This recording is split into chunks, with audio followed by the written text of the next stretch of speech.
Hello everyone, I am doctor Haina Asim. Welcome to my videos. आज की video में हम डिस्कस करेंगे एक और बहुत इंपॉर्टेंट और कॉमन टॉपिक जो कि है एनीमिया। क्योंकि इसकी सिम्टम्स बच्चों में, बड़ों में, एडल्ट्स में, हर एक में इसकी सिम्टम्स एक जैसी और बहुत ज़्यादा कॉमनली पाई जा रही हैं। So let's discuss it from the start, from the introduction कि आखिर ये एनीमिया क्या है। एनीमिया, जिसको आम लफ्जों में हम कहते हैं खून की कमी। हमें जिंदा रहने के लिए और अपनी सारी एक्टिविटीज़ कैरी करने के लिए ऑक्सीजन की ज़रूरत होती है। और ऑक्सीजन की और न्यूट्रिएंट्स की सप्लाई का काम हमारी बॉडी में कौन करता है? Red blood sales.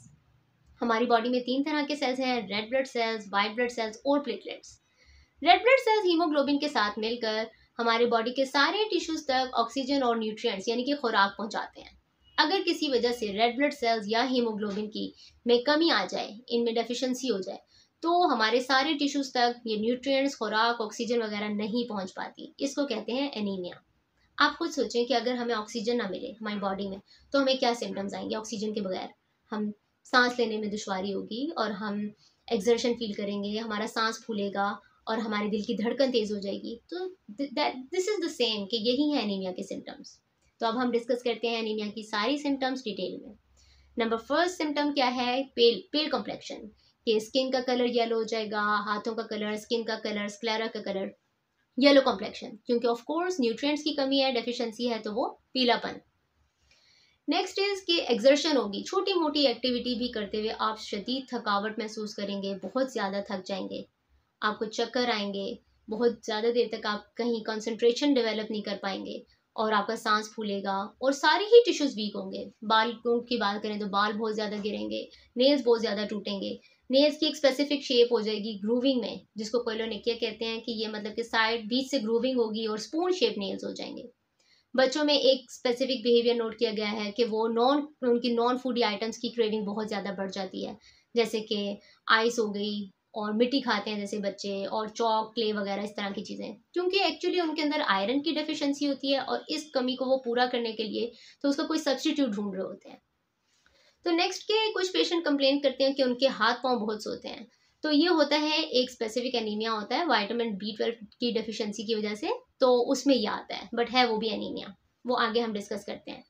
तो इसके अलावा कुछ पेशेंट्स ये कंप्लेन करते हैं कि उनको ज़बान पर छाले हैं और ये जो उनके ये कॉर्नर्स हैं लिप्स के, उसमें वो पक रहे हैं और ज़बान पक रही है, ज़बान में टिंगलिंग, बर्निंग सेंसेशन हो रही है। तो ये थी सारी एनीमिया की कॉमन सिम्टम्स। अब हम डिस्कस करते हैं कि इसकी कॉजेज़ क्या है, इसकी वजूहात क्या है। आयरन की एनीमिया की एक्चुअली डिफरेंट किस्म की टाइप्स हैं और इसकी कॉजेज़ भी डिफरेंट है। तो सबसे पहले हम डिस्कस कर लेते हैं जो बहुत ही कॉमन है, और वो है iron deficiency anaemia. Iron deficiency anaemia की क्या कॉज है? इसकी कॉज यही है कि या तो हम अपनी डाइट में आयरन ले नहीं रहे प्रॉपर, ग्रीन लीफी वेजिटेबल का कंजम्पशन बहुत कम है, जंक फूड बहुत ज़्यादा है, और इसके अलावा अगर आयरन हम ले रहे हैं तो उसकी एब्जॉर्प्शन नहीं हो रही। एब्जॉर्प्शन कैसे नहीं हो रही? कि आयरन को चाहिए होता है एसिडिक मीडिया, तो कुछ अदर डिजीज़ की वजह से एसिडिक मीडिया जो है वो सप्रेस हो जाता है। जैसे कि आपको डॉक्टर ने PPIs रेकमेंड किए हुए हैं, कि जैसे कि प्रोटॉन पंप इनहिबिटर, राइजेक हो गया, एसोमेप्राजोल है, ओमेप्राजोल है, इन जैसी मेडिसिन आप ले रहे हैं। तो ये मेडिसिन क्या करती हैं? स्टमक में एसिडिक सिक्रेशन को कम कर देती हैं, जिसकी वजह से आयरन एब्जॉर्प्शन में कमी आ जाती है। बट इसका हल है, आप अपनी डाइट में विटामिन C इनटेक को बढ़ा सकते हैं ताकि आयरन की एब्जॉर्प्शन बेटर हो सके। फिर बात करते हैं कि आयरन की कमी और एनीमिया किस वजह से हो सकता है। एनीमिया की सेकंड कॉज है विटामिन B12 की और फोलेट की डेफिशिएंसी, यानी कि अगर ये दोनों नहीं होंगे तो DNA, जो हमारे रेड ब्लड सेल्स हैं, उनका DNA प्रॉपर नहीं बनेगा। DNA प्रॉपर नहीं बनेगा तो रेड ब्लड सेल्स क्या होंगे? एबनॉर्मली इनलार्ज होंगे, बड़े बड़े होंगे, जिसको कहते हैं मेगालोब्लास्टिक एनीमिया। फिर बात करते हैं एप्लास्टिक एनीमिया। हो सकता है बोन मैरो अपना फंक्शन प्रॉपर ना कर रही हो, यानी कि हड्डियों का गूदा जहाँ पर रेड ब्लड सेल्स बनते हैं। तो अगर वो बात है तो उसमें रेड ब्लड सेल्स की ओवरऑल प्रोडक्शन जो होती है वो कम हो जाती है। रेड ब्लड सेल्स कम बनेंगे तो ओवरऑल इससे क्या होगा? एनीमिया। फिर होती हैं कुछ जेनेटिक डिजीजेस, जैसे कि थैलेसीमिया वगैरह, के म्यूटेशन होती है हीमोग्लोबिन की चेन में, या फिर कोई और डिफेक्ट होता है, ये जेनेटिक कुछ कंडीशंस होती हैं। फिर होता है anaemia due to chronic diseases, कि बॉडी में कोई और अंडरलाइन कंडीशन चल रही है, जैसे कि कोई इन्फेक्शन है या किडनी की कोई डिजीज़ है, लिवर की, स्पेसिफिकली किडनी की अगर कोई डिजीज़ है तो किडनी में भी एक हार्मोन बनता है एरिथ्रोपोइटिन, जो कि रेड ब्लड सेल्स के बनने में अहम रोल प्ले करता है। अगर ये हार्मोन नहीं बनेगा, रेड ब्लड सेल्स नहीं बनेंगे, रेड ब्लड सेल्स नहीं बनेंगे तो एनीमिया होगा, खून की कमी। तो ये सारी थी मेजर कॉजेज। अब हम डिस्कस करते हैं डायग्नोसिस, कि इसको डायग्नोस कैसे किया जाए। इसकी डायग्नोसिस बहुत ही सिंपल है, और वो है आप जैसे ही ये सिम्टम्स फील करेंगे आप डॉक्टर की तरफ जाएंगे। आपका डॉक्टर आपको एक रेकमेंड करता है एक टेस्ट जो कि है CBC, complete blood count, blood test. इस ब्लड टेस्ट से आपके ब्लड की कंप्लीट पिक्चर हमारे सामने आ जाती है, जिसे हम रेड ब्लड सेल काउंट को देखते हैं, हीमोग्लोबिन लेवल को देखते हैं। तो हीमोग्लोबिन लेवल ये है कि 13 ग्राम पर डेसीलीटर अगर कम है मेल्स में, और 12.5 ग्राम पर डेसीलीटर से अगर कम है फीमेल्स में, तो पेशेंट जो है वो एनीमिक है।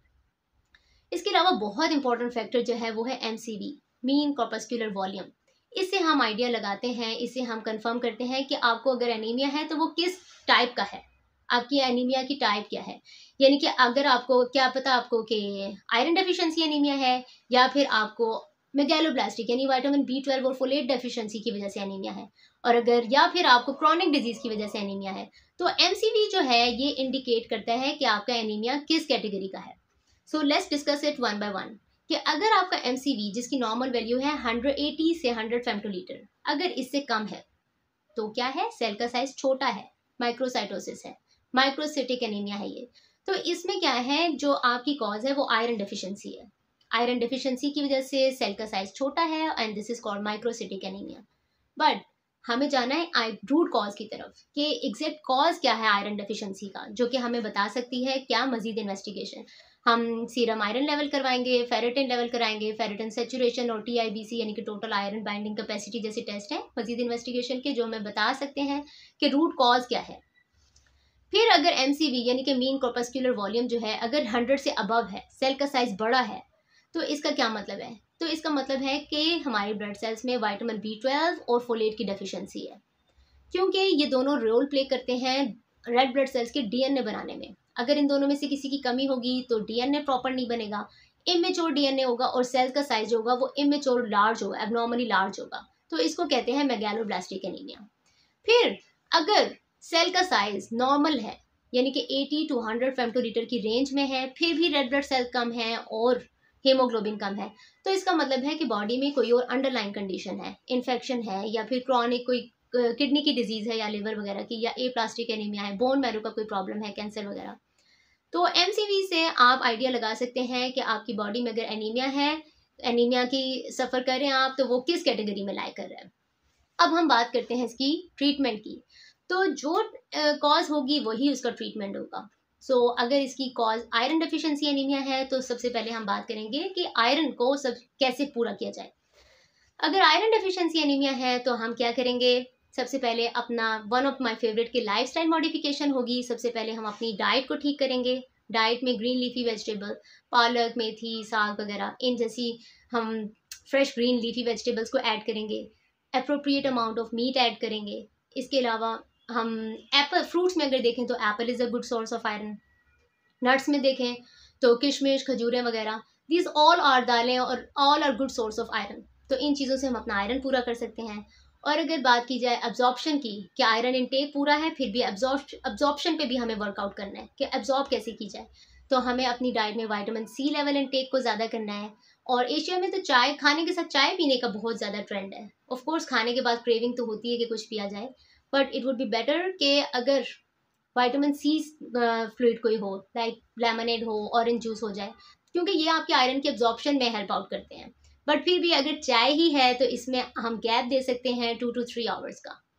नेक्स्ट अगर हम बात करते हैं कि अगर एनीमिया जो है वो विटामिन B12 और फोलेट की डेफिशिएंसी से है, तो हमें उसको उसके अकॉर्डिंगली ट्रीट करना है। उनके सप्लीमेंट्स आते हैं, तो बट आपको हर चीज़ अपने डॉक्टर की प्रिस्क्रिप्शन से करनी है। लाइक उनके भी अलग सप्लीमेंट्स होते हैं, मेथिकोबाल, फॉलिक एसिड वगैरह।